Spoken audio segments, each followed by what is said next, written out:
Hello, and today I'm going to be talking about my musical influences. A lot of the bands that I really like and have grown with me over the years, they're all from different periods of my life, and I just kind of, over time you collect things that you like, and a friend will have something and you'll be like, oh, that's awesome, what is that? And this is what this video is about. My musical inspirations. I used to be not really one to seek out new bands. I was always at a friend's house and be like, hey, what's that? And they'd be like, this is this, and then I'd probably go out and buy it. But as I've gotten older, I'm always seeking out new groups, and this first group, Gentle Giant, this album's called Octopus, and it's considered their best album. But as soon as this is the first album I heard by them, and as soon as I heard this, I was like, I gotta hear more from this band, and so I went out and got everything else. They're prog rock,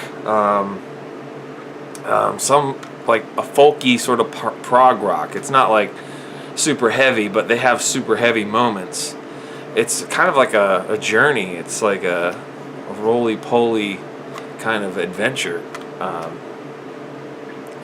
collection of songs. Very inventive music. Some of it repeats a lot, but at the same time, the variation is so different between the melodies that it just keeps you interested. The whole album is one of those albums that you would listen to from beginning to end without skipping, because it's just very entertaining.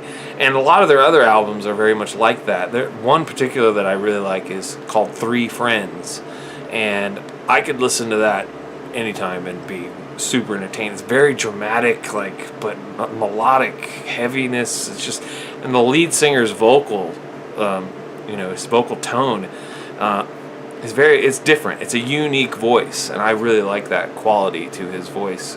He sounds like no one else. But Gentle Giant, number one. My next pick is Brian Wilson's 1988 album, I think it is, just called Brian Wilson. Yeah, Brian Wilson, or just Wilson it's called. This album, I didn't hear this until last year, and this disc it originally came out with 11 songs, but this one has all these bonus tracks. It has more than 10 bonus tracks. He is just, I just can't even describe how good he is. To me, he is the king of catchy melodies, interesting progressions. He just doesn't, play straight, simple chords. There is some simple chords in there, but he puts in these weird little chord progressions. It's just, and his vocal is, again, unique. Brian Wilson doesn't sing like anyone else. Huge influence on me. Massive. This album I heard this last year, and I just changed my perspective on him. Again, yes, there's Pet Sounds. Yes, there's the Smile stuff. But there's just one song on here called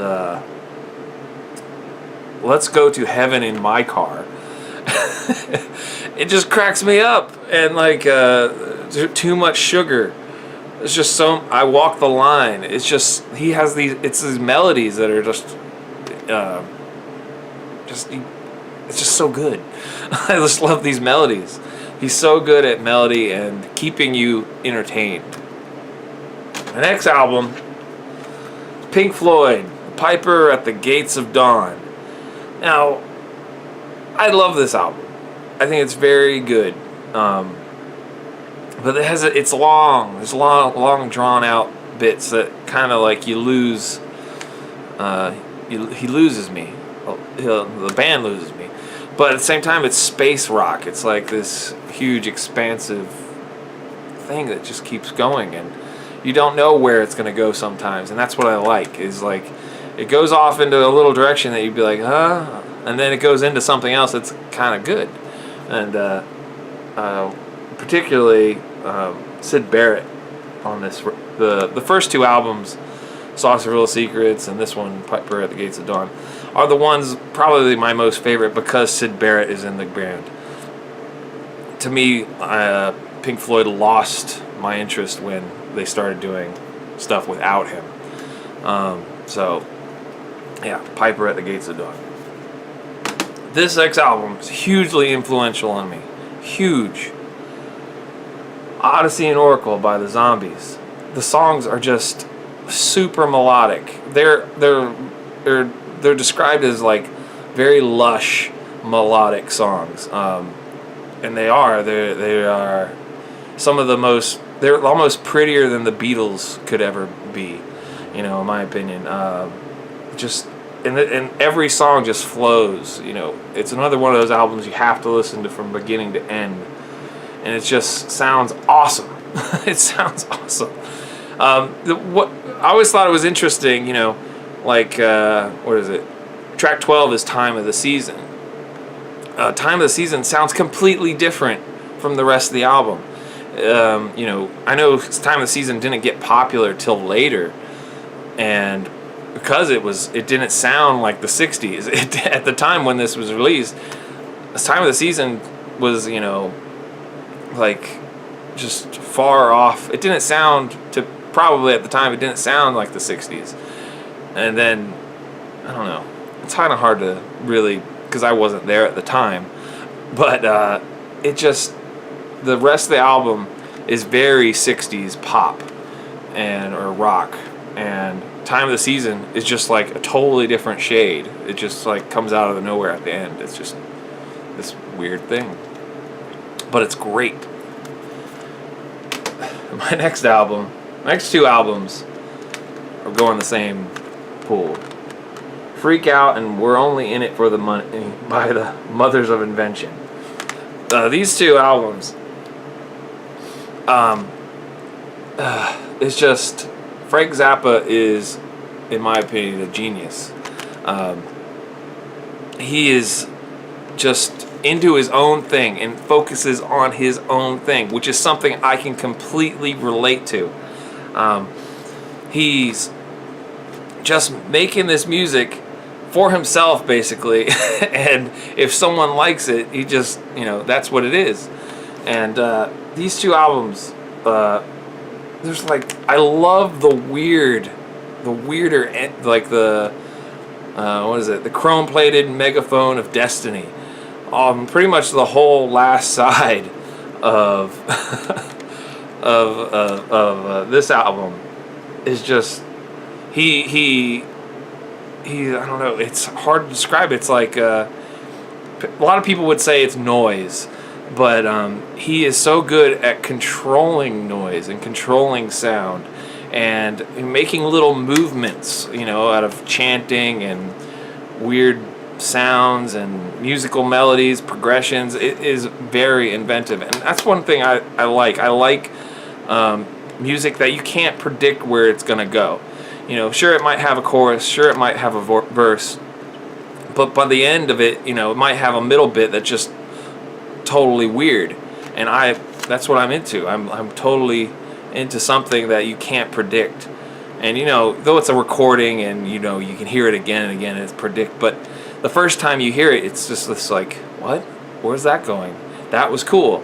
And that's what I like. And same with Freak Out. Freak Out, the last one, Return of the Son of the Monster Magnet. I remember the first time I heard that, and I was just like, I gotta go make something like that. I wanted to be, it was so inspiring to me. So, these two, magic. The next one is Rita Lee, Build Up. Like I've been keep talking about this, but this is one of those albums that starts in one place. I mean, the songs start in one place and end up in a totally different place. One song might start sounding like a country song, and then it ends up into this prog rockin' weird thing. One particular song, and I don't know how to pronounce it, Uvo Mi Salvar. It's the very last song on this. And it is just, I have no idea what they're saying. They're singing in Portuguese, but it's just awesome. It's like this little pop rock thing. It just comes out of nowhere at the end. And a lot of these songs are very melodic. It is basically Os Mutantes. This album is her. It was put under her name, but it's basically all the members of Os Mutantes, but just putting her name up on the front. You know, 'cause I guess that would sell more records, having a pretty girl on the cover. So, but it is still Os Mutantes, and it's a very interesting, different album by them. If you like Os Mutantes, you'll probably like this just as much. This is the next phase is much more recent albums by newer bands. This one is called The Sunshine Fix, and it's by a guy named Bill Dawson, Robert Schneider. I don't know how to. I'm not sure if they're all the names on here, but it's part of the Elephant Six movement. This is like the later half. I forget when this came out. This came out in 2002, but this album, I didn't find out about this album until this year, and I started researching Bill Doss, who's in another group called Olivia Tremor Control and Circulatory System. He passed away, and I was researching him, and I found out he was in the military, and all he wanted to do was write songs, which is something I can completely relate to. And so I started, I thought that was really interesting that he was in the military, got out, and I think he got a degree, I'm not sure, but he didn't care about anything else except recording music. And this is one of his bands called The Sunshine Fix. And I heard a couple songs on the internet, and I was just like, this is huge, I have to get this. And the album's called Sunshine Fix, and I have an album called The Spectacle Sunrise. So having a sun themed album was something, again, I could relate to. So it was like I thought it was just really cool. And music is magical. It's very catchy songs, much like influence of the Beach Boys and the Beatles. This album is just a continuation of what the late 60s were. Very cool.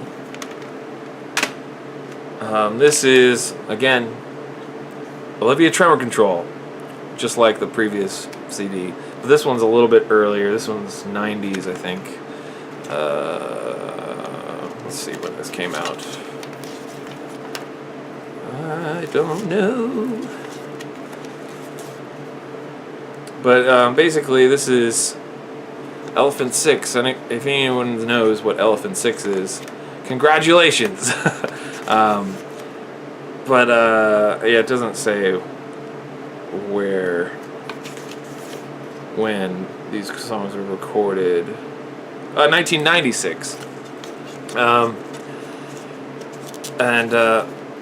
I didn't get into them until like the early 2000s, and it's just, again, it's like a continuation of the White Album, like Someone by the Beatles, the White Album, and a bunch of people actually just made an album, and this is, it's really kind of hard to describe the sound. It's like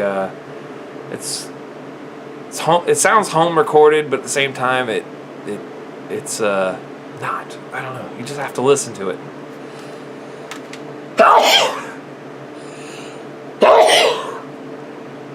Keeping that in, the sneeze.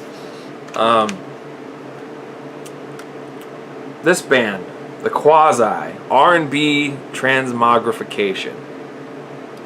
They're a band from California, Olympia, Washington, Seattle, I can't remember. But they're on the West Coast, and the backside has a coffin piano and a ripped up $20 bill on the cover. These guys, it's a duo. there's a duo. It's just two people, and they write. Sam Coombs was in like Built to Spill and some other groups, but Sam Coombs and Janet Weiss, who was also in Sleater Kinney and other groups that are okay. These guys though, Sam Coombs is a melodic, like he plays this keyboard with a very distorted sound, and he's very good at coming up with interesting melodies and keeping you interesting, and he has an interesting voice, and he doesn't cover typical, songs, subject matter in songs. He kind of, it's like there's one album where he does like a science fiction sort of theme of lyrics, and then there's like The Poison Well. It's about keeping a job and working a vacuous job. He's always coming. He's very inventive with his lyrics and ideas in his songs. There's a few songs with lesser, like there's a song called Raining, which is like a metaphor for problems in life. But for the most part, he's and they're still active. They just started doing a mini tour on the East Coast. They're not coming anywhere near me, but they came like 2 years ago, and I filmed them. I have that video on my YouTube channel, this YouTube channel. So yeah, very good stuff. Circulatory System, Signal Morning. This is like influenced by the Beach Boys. To me, it's just a continuation of the Beach Boys, and like the Smile period, the late '60s Beach Boys, Brian Wilson by himself kind of stuff. It's, to me, it's timeless. I could listen to this anytime, and there's a lot of weird noises. It's like a collaboration of Frank Zappa, Brian Wilson, and you'd have to listen to it. It's just one of those things you have to listen to. I'm very influenced by this kind of stuff. I love the weird. And this is the weird. There's one song I really, really like. It's called Spinning something. And Signal Morning is a very good song. The intro track, Woodpecker Greeting Worker Ant. That's very, to me, that's just like a title off of Smile. That's just another rendition. Rocks and Stones. It has a very Smile sort of feel to it, melodically and lyrically, subject matter wise, but with weirder sounds. Check it out. This one, I don't have much physical media by this band. Most of the media I have by them is digital, because at the time I was really having to pretty much rely on digital to keep entertained.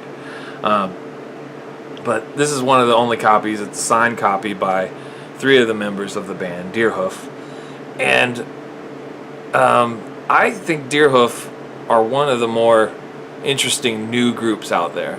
I think they manage themselves and do everything themselves. I don't think they're on a huge label. Well, yeah, they're on a label.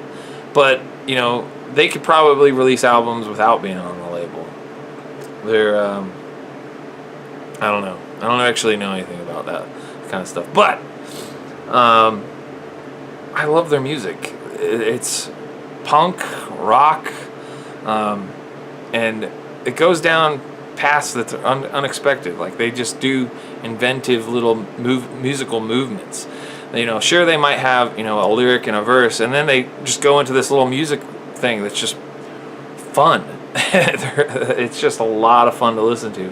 Their music, and Satomi's lyrics are kind of like childlike, and then there's John, who writes, I guess, a majority of the songs, I want to say. His guitar melodic ability is very interesting. He doesn't play like a typical soloist or guitarist. He plays from the heart, and that's one thing I really, really like. And it's like the Beatles. All of them have different personalities, you know, which is very cool. Deerhoof, get everything by them. By the way, they are well worth everything.